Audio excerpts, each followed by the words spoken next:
and welcome. This episode is for all of you trying to get your brand name out there in those third-party outlets like trade publications. Our guest today is Susan Poeton, the editor-in-chief and publisher of Industry Today magazine. Industry Today covers manufacturing, industrial applications, and advanced technology, and Susan mentions later that they even have 27 different vertical market focus areas, so they have something for everyone for sure. And I've had some editors on here before, and Susan and I talk about the editorial process and topics she's excited about, like I've done with other editors. But then we also go really deep into advertising campaigns and ad products and the ways that Industry Today really uses ad campaigns and products to help complement those editorial processes to help companies really go after their long-term marketing goals. So listen up. Welcome to Content Marketing Engineered, your source for building trust and generating demand with technical content. Here is your host, Wendy Covey. Hi, and welcome to Content Marketing Engineered. On each episode, I'll break down an industry trend, challenge, or best practice in reaching technical audiences. You'll meet colleagues, friends, and clients of mine who will stop by to share their stories. And I hope that you leave each episode feeling inspired and ready to take action. Before we jump in, I'd like to give a brief shout out to my agency, True Marketing. True is a full service agency located in beautiful Austin, Texas, serving highly technical companies. For more information, visit truemarketing.com. And now on with our podcast. Hi, everyone, and welcome to another episode of Content Marketing Engineered. I am Morgan Norris, hosting again for Wendy Covey, and I handle brand strategy here at True Marketing. And today I'm joined by Susan, who is the publisher of Industry Today. And so excited to have her here. And we're going to talk about a lot of things in regards to publishing and trade publications and technical content and advertising. So excited to have you here. Thank you, Morgan, very much. Delighted to be with you. Yeah, so let's jump in. So I wanted to just start, tell me a little bit about yourself and your background and the publication itself. Okay, so I'm now based in Charleston, South Carolina. You can tell I have a very southern accent. Originally English, moved here 34 years ago, actually to New Jersey, where we spent 30 years. A corporate move on the part of my husband. And as I said, we now live in Charleston, South Carolina. The company was started as a print magazine back in New Jersey. Everybody who works with us, apart from a couple of people, are still in New Jersey. We actually moved south during COVID, which was not planned, but that's how it happened. And obviously with, remote working and technology now, it's so different than when we started 27 years ago when we were a print magazine and had a very large office in Morristown, New Jersey. So that's how we've evolved. Yep, for sure. Tell me a little bit about kind of some of the journalism changes you've seen over the last 10 or 20 years. Yeah. Well, actually 27, so a great deal of change, obviously. As I mentioned, we started as a print magazine, segued into a digital magazine, and then obviously the website. Our website is fairly extensive. I think that's been a substantial change. My daughter was actually born the year the web was invented, so that was 1989. So an easy year for me to remember. And I think everything now is very instant. People talk about digitization. People's got this hunger for news. They want to see everything immediately. As I said, we started with a print magazine. It was very successful. We then moved on to digital. The site has been rebuilt, I think, 6 times now. And we have about 15,000 pages of content. So it's massive. We pride ourselves on the quality of our content. And I think there is, as I said, this thirst for immediate knowledge, 24/7 news. You see people now sitting at restaurants, bars, aeroplanes. They're all on their news feeds. Everybody survives on news feeds. And as we've seen by a recent concert that I'm sure I don't need to mention, a lot of things goes viral very, very quickly. So there's this instant thirst, I think, which is very exciting to me. Yeah, no, that's great. That is a huge change. I started my career in PR specifically, and we had a huge media relations department of an entire team, and it was our job to manage all of the, at the time, print publications, and that we targeted for a large company. And that that even department, I know, has gone through so many iterations just because of all of the evolution over time. So, but even I still work with some of the same editors that I worked with 20 years ago, which is amazing. Um, that's great. So tell me this. I have a lot of clients, a lot of technical companies that are in the industrial space or manufacturing space, and they come to me and they say, I want my news, I want my product or my customer win in a technical publication. I want people to know about it. How should they go about that? From your perspective, what's the right way for a company to kind of think about that? They want some press or some buzz around what they're doing. So I think it's very important, particularly with a platform like ours, to get to know who you want to work with, the type of publication or platform you want to work with. Start with the simple things. Subscribe to what we're doing. We put out an enormous amount of content. We have weekly manufacturing newsletters. We have very specific industry newsletters. We actually cover 27 industries right across the board. So, if you're in metals and mining or if you're in food and beverage, you've all got the same problem, whether it's supply chain, transportation, and logistics. So, get to know our product, get to know how we can help you. I think that's really, really important. We do have a content submissions page. We publish and promote a lot of content from anything from resources, which are case studies, ebooks, industry research, and white papers. We do also have a paid press release promotion now, which we find works very well for our clients. And that one is a buy one, get one free. We publish those on the website. Everything's submitted online through a very easy form. It's very explicit about how many characters you should have in your title, a deck, a graphic, all of that good stuff. It's very easy to submit. As I said, all done online. And at the bottom of each web page, we do have a footer where it gives you all our contact information. So again, as I said, I think it's very important that you get to know what a publisher can do for you, what their parameters are, and you use it to the best of your advantage, because we're there to educate our audience. That's our passion. And that's what we want to do for people like your clients. Yeah. Tell me about that news release product. So would that be like in lieu of using like a Business Wire or PR Newswire, you can pay to have that news release posted through your site? So we don't syndicate it out as of now. It was only something we launched last year, but we publish it on the homepage. We promote it in a newsletter. Our weekly Thursday manufacturing newsletters, which again I mentioned they should be subscribing to, goes to an audience of over 16,000, and our total audience is over 30,000. So, that's good exposure. When you submit your press release, you then get a promo code to submit another one with no expiry date. If you are doing something like press releases, you're telling people a story. So very important, a catchy headline, a good intro to make the reader think, oh, that looks interesting. Yes, I do want to read that. And, a nice graphic. So again, something that's visual for people.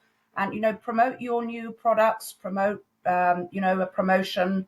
It doesn't matter. We do it all. That seems like a great opportunity, actually, because I think sometimes we have a really niche product offering, and it is really targeted towards manufacturers or something like that. And then we go this really broad PR Newswire route, and that's not necessarily we don't need the national audience. We need the targeted focus that you have, the eyes that you have, as far as subscribers and stuff. So that's a great thing for people to know. I love that. Buy one, get one free. Very reasonable rate. Great. We love a deal. Good. So then as far as things like press releases, so you mentioned just kind of getting a good feel for the way that you work. Is there anything else that companies can do to make your job of covering their news or updates or anything like that easier? So I think we're very stringent about our approach. Hmm. We work very hard to be as SEO compliant as we can. We all know that Google is changing things in terms, you mentioned it earlier, of search, and it's getting harder and harder to be, right up there. And particularly, you and I, we were talking before we started recording the podcast about, the smaller companies who don't have the budget of the big 500 fortune companies. And, they do have a story to tell, and they're very, very valuable. The small manufacturers contribute to the economy. So I think it's very important, certainly newsworthy, as we've talked about, press releases, contributed, sponsored content. That's another good way to get your story out. A company, if they have the resources, or somebody like you can obviously have a story written for them, or we have our own team that, we can do an interview, or obviously over the phone, put something together that can be then printed both on the web, as I said, to our audience, and of course in our digital magazine, which at the moment we publish quarterly. So there's plenty of opportunities to get those stories out. Yeah. So from your perspective, having been in this industry for such a long time, what's newsworthy and exciting to you right now? I'm interested. So you kind of live and breathe this news on a daily basis. What topics are interesting to you? So I find it very, very fascinating. Obviously, everybody's probably very fed up of hearing about the tariffs, but the tariffs are having a sort of double-edged sword effect, because it's all very well bringing all this manufacturing back to the US, but Hmm. manufacturers don't have the talent to support the jobs. All of these people are baby boomers are retiring, and there's this huge talent pool. Plus, the younger generation, a lot of them think that still that manufacturing is a dirty word. So I Hmm. find all of that absolutely fascinating. We've got automation, we've got AI, we've got robotics, we've got Hmm. digital twins, but all of that still has to be handled by people. And so for me, what's going on in this whole forum, I think it's very, very exciting. I did a podcast a few months ago with a gentleman from a software company, and he was telling me that the percentage of presidents that will be retiring from manufacturers in the next 5 years who have this wealth of knowledge is fascinating. And it's all very well putting in all of this software, but you need somebody who still understands how those old drawings used to work, because someone still has to know how maybe that piece of machinery in the corner of the factory that's still very valuable and still used translates into digitization. So I think Yeah. this whole technology and the future of this workforce is just, it's thrilling. And I wish Yeah. I was 30 years younger, but I'm not. Yeah, it is interesting. I had an application a couple of months ago that was really cool around robotics, robotic welding.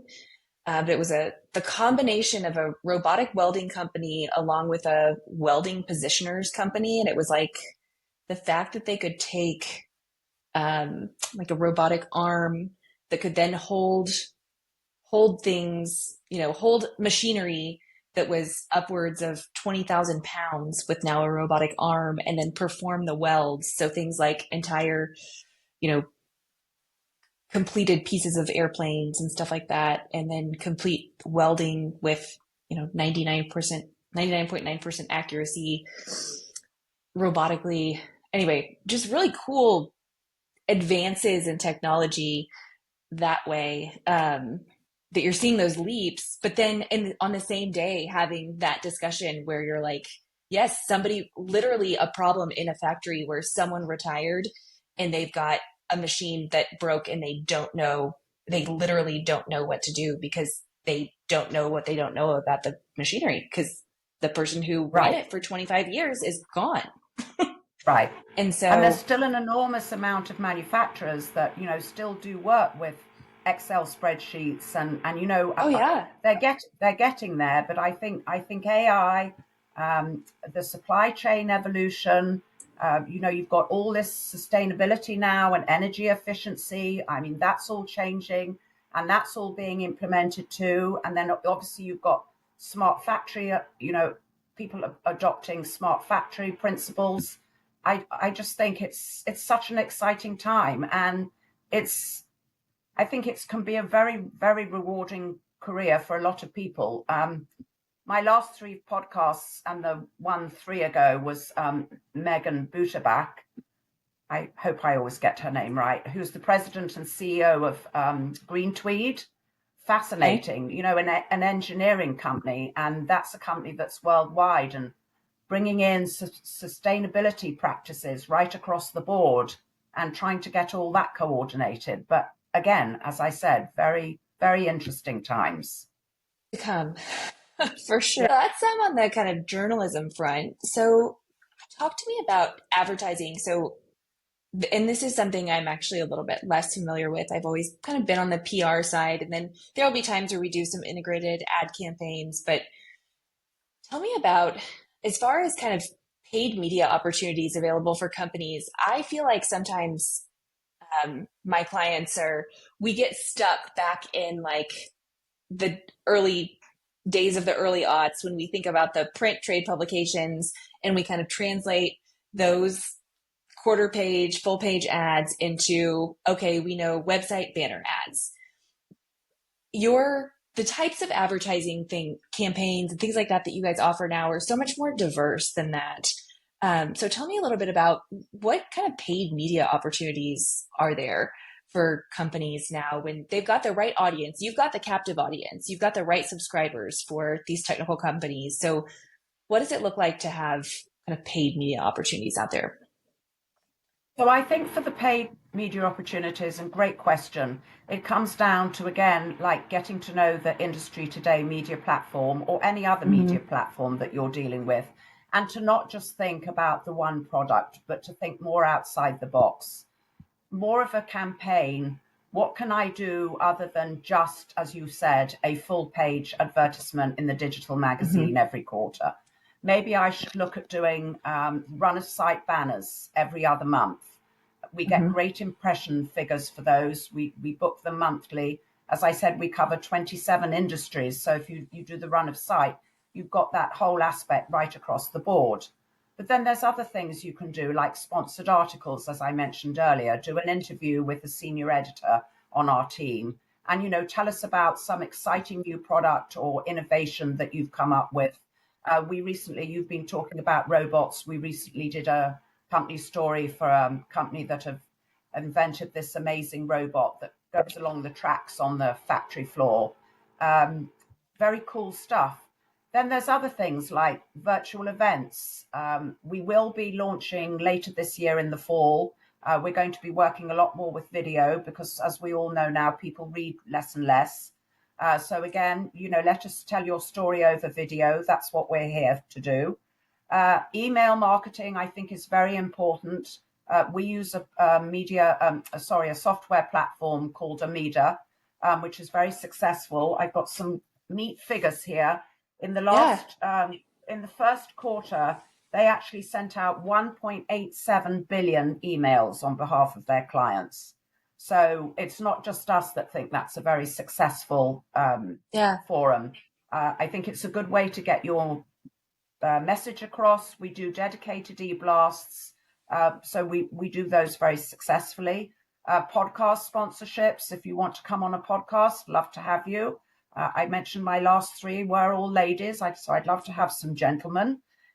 Video spotlights and high impact digital ads. And I think the way we like to work is we like to work a long-term relationship and totally understand if you don't want to come on board and start off with, a year's campaign or 6 months. Mm-hmm. Let's do 3 months and see what works for, you and your client, and put together a round whole package to give as much exposure as we can and get the best exposure for the client.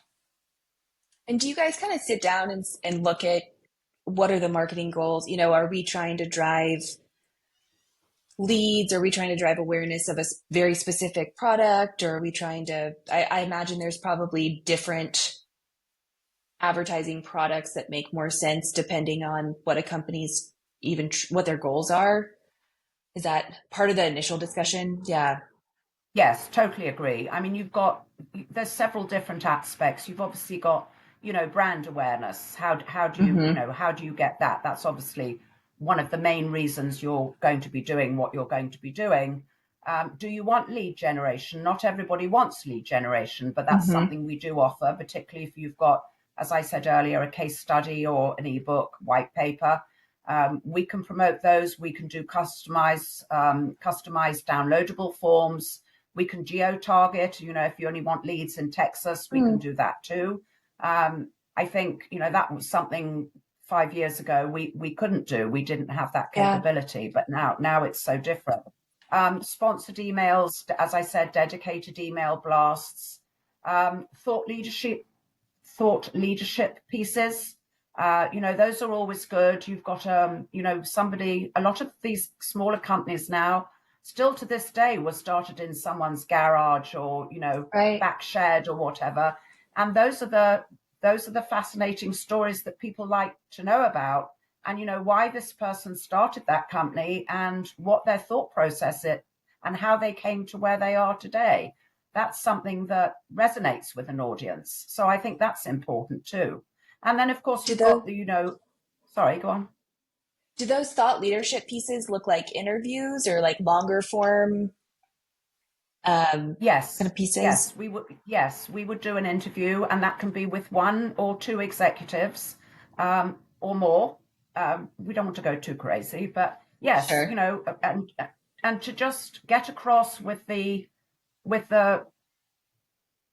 feel for what the company is and who they are, the Hmm. culture. Um, there's an article actually on a gun manufacturing in the current magazine, and very fascinating. Again, an entrepreneur who borrowed the money to get his company going, extremely successful, has just moved his headquarters from New Jersey to Wisconsin. Why did he do that? What's the thinking behind that? What's the Hmm. culture? And people are moving from New Jersey to Wisconsin because they want to stay with the company, and it's a sweet Mm. story. Yeah, that is. And that is building that brand. And you and I were talking about this before I hit record, but I was just saying how I'm having clients say we need this brand level marketing because search is getting kind of convoluted and Google's pushing search results down as they're offering AI answers at the top of the page when people ask a question. And so what companies want is at the start when somebody's searching for a solution, they want to already be known. They want their brand to be top of mind already. And how do you get there? How do you get that brand awareness? And you get it through being in third party outlets like your publication and things like that. You get it by being out there where your prospects are already and having your name out there. And so if that's not on people's radar, it's got to be part of their marketing plan. So Yes, that's and good. I'm the expression I love to use is, we need a drip campaign, because a drip Yep. drip, then it stays center and front of mind, and that's important. Yep. No, that's good. What about if people are doing, some kind of an ad campaign or something like that? Do they work with you guys to design ad, like from a graphic standpoint? Do you guys help with that? Or do people come to you with fully kind of designed ads and then you guys execute it that way? What's kind of the like We're relationship and then like the time frame involved? Like if we had a product launching in October, when do I need to start talking to you? Hopefully a couple of months beforehand. Some Okay. people want everything tomorrow, but we are very All right. flexible, and we do pride ourselves on how quickly we publish. I handle the media campaigns, and again, you can find all our contact information on the bottom of the website, and I'll happily send you a link if you'd like to share that Yeah, too. that would be great. We'll Um, share that. yeah, I do the media campaigns along with my marketing colleague.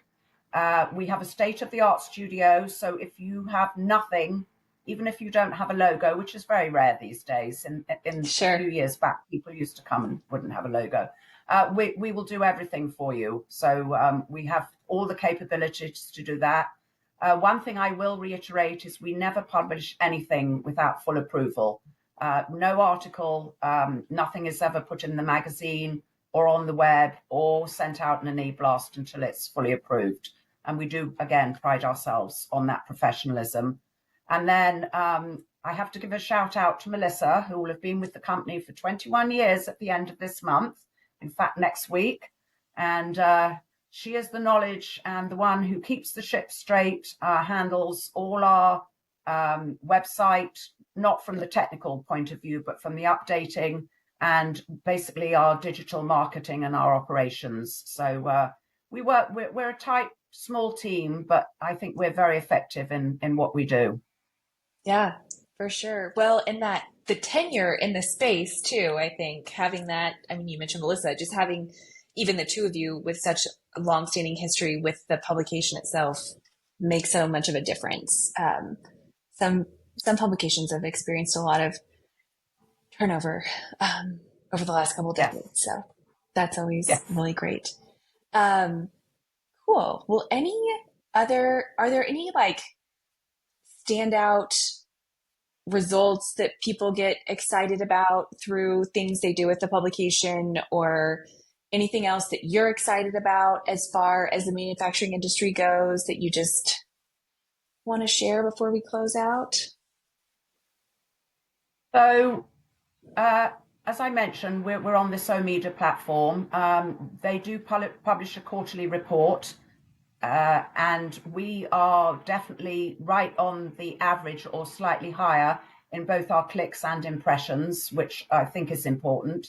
I did mention the banner ads, but we can now track everything. If you're doing content, we can tell you how long somebody was on the page, the impressions and the clicks, and I think that's very important. Obviously, I alluded earlier to the email and newsletter campaigns. Again, very excited about what results we can give those to clients. And then I think in the manufacturing space, goodness, as I said, as I alluded earlier, there's just so much going on, not in just technology, but also mindset. As I said, I just think there's so much out there to be excited about. And I could go on and on all afternoon. We probably haven't got hours and hours to talk, and no one will want to listen to me for that long either. So, I just think, as I say, watch this space.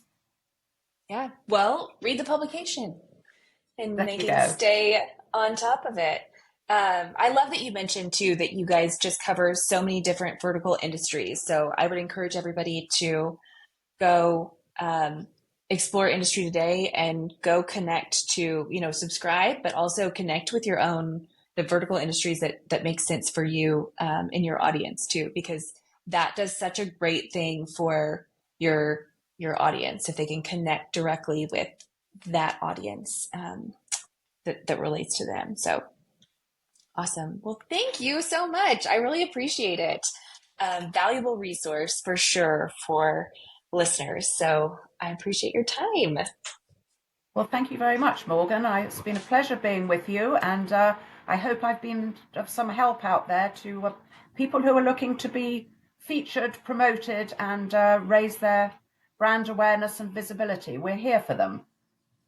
Thanks for joining me today on Content Marketing Engineered. For show notes, including links to resources, visit truemarketing.com/podcast. While there, you can subscribe to our blog and our e-newsletter and order a copy of my book, Content Marketing Engineered. Also, I would love your reviews on this podcast. So please, when you get a chance, subscribe and leave me your review on your favorite podcast subscription platform. Thanks and have a great day.